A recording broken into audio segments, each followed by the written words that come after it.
Dentro da sua família, assim, tirando pai, mãe, irmãos, né? Você falou que teve irmão seu que estava fora do país, ele retornou devido a esse momento também. O outro irmão seu estava no interior e a sua casa se encheu de uma hora para outra, né? Mas teve família que se distanciou absurdamente, né? Filhos que deixou de ver os pais por um bom período, né? Eu perdi meu avô devido ao Covid, né? Eu sempre relato isso porque meu avô foi uma pessoa muito importante para minha vida e as últimas vezes que eu estive com meu avô foi muito importante para mim, né? Nós se vimos pelo portão, eu não consegui entrar, abraçar do jeito que a gente gostava, né? Então foi uma experiência assim para mim que me machucou, foi muito marcante, mas que eu sei que muitas pessoas passaram, né, diante das suas vidas agora devido a essa questão da pandemia. Dentro da sua família aconteceu algo assim excepcional? Você deixar de ver alguma pessoa que era de costume, um tio, uma tia, né? Como é que foi essa questão sua? Sim, inclusive eu acho que não só na família, mas alguns amigos, tá? Acho que a gente ficou tanto tempo sem poder se ver que a gente acabou se distanciando mesmo, assim.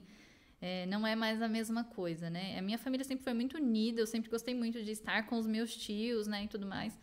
E hoje a gente mal se vê e se fala, assim. Realmente, eu acho que a pandemia ela fez, né? A gente foi obrigado a se distanciar por conta da pandemia e a gente acabou meio que se acostumando, né, a viver dessa forma, o que não realmente não é algo legal, né? A minha avó, os meus avós, eu fiquei bastante tempo sem vê-los, né? Depois a gente foi aos poucos, porque assim, a minha avó, ela é muito apegada, né? E ela mora no interior, então a gente já vê ela eventualmente. E aí quando a gente passou a não ir, ela chorava, né? A gente chamava por vídeo e aí ela chorava. E aí no Natal nós resolvemos ir, né? Nós arriscamos mesmo, não era seguro, ainda não tinha vacina e tudo mais, mas eu estava isolada em casa, né? Os meus irmãos, meus pais. E aí nós resolvemos ir pra lá.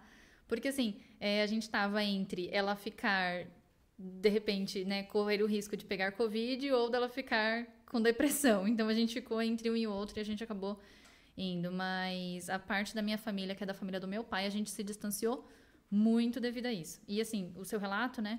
Eu tenho um vô de uma amiga minha que era muito próximo, assim, ele é como se fosse meu avô, ele era aqui do Parque Seleta também. E ele me adorava, assim. E eu deixei de ir lá vê-lo, como eu sempre ia, por conta da pandemia. Eu tinha até um presente que eu tinha pra ele e eu não fui. E aí ele pegou Covid e ele faleceu. Então, isso pra mim foi muito dolorido, foi muito difícil, né? A minha amiga também, ela morava aqui no Salete e ela tá morando no Rio de Janeiro. E ela tava há meses sem ver os avós, porque ela não vinha pra cá por conta disso. E acabou que o vô dela faleceu e ela não pôde estar com ele. Então, é uma situação bem, bem complicada, assim. Isso deixa a gente muito fragilizado, né? Muito. Na questão do meu avô, nós tivemos que enterrar ele no mesmo dia, né? É uma coisa bem rápida, caixão fechado. Foi muito triste mesmo a sensação, mas meu avô deixou coisas muito importantes dentro do nosso coração que dinheiro nenhum compra e nem o tempo vai deteriorar.